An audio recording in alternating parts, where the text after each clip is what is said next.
प्रदेश की खेल मंत्री यशोधरा राजे सिंधिया पहुंची ग्वालियर और मीडिया से बात करते हुए काफ़ी भावुक हो गई। बोली, कुर्सी हमेशा नहीं रहेगी, यह दिशा और दशा बदल देनी चाहिए। उन्होंने अपनी मां राजमाता विजय राजे सिंधिया की छतरी पर पहुंचकर उनकी प्रतिमा पर माल्यार्पण किया। और आज राजमाता विजय राजे सिंधिया की 104वीं जयंती है और इस मौके पर आयोजित श्रद्धांजलि सभा में यशोधरा राजे के अलावा भाजपा के सांसद शशिकांत दुबे और पूर्व मंत्री और भाजपा प्रत्याशी श्रीमती माया सिंह भी ये एक उपस्थित समय थीं। होता है जहाँ उनके सब शुभचिंतक वो उनके जो प्रेरणा लेते हैं उनसे, ऐसे भी हैं इस लाइफ में जहाँ सिर्फ पॉलिटिक्स से जुड़े नहीं हैं पर राजमाता साहब की जीवन शैली की प्रेरणा लेते हुए अपना काम करते हैं। तो उन सब को मैं आज इस दिन पे बुलाती हूँ।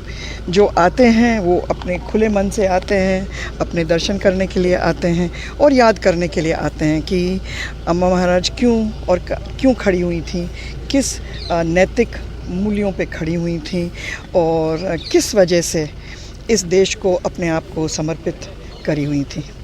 लेकिन कुछ लोगों ने आप उनकी कुर्बानियों और आपकी कुर्बानियों को भी बहुत याद किया। नहीं, वो जिस तरह वो तो अभी भी जो विधानसभा चुनाव में जिस तरह से आपने नहीं, मुझे आप शर्मिंदा कर रहे हो ऐसे कहते हुए। कहाँ अम्मा, कहाँ मैं। हम तो कोशिश करते हैं कि उनके नैतिक मूल्यों पे चलने के लिए।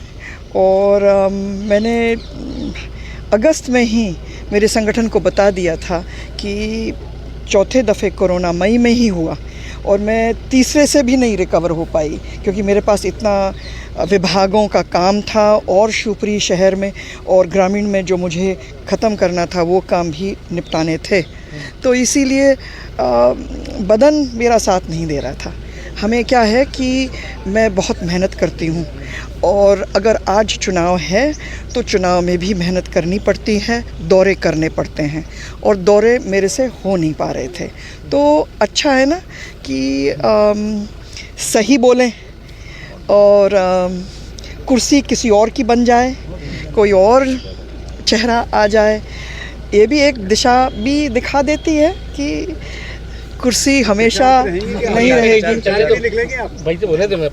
अगर मुझे प्रचार प्रसार में निकलना था तो मैं तो खुद अपनी ही प्रचार प्रसार में निकल आती और मैं ही खुद खड़ी होती।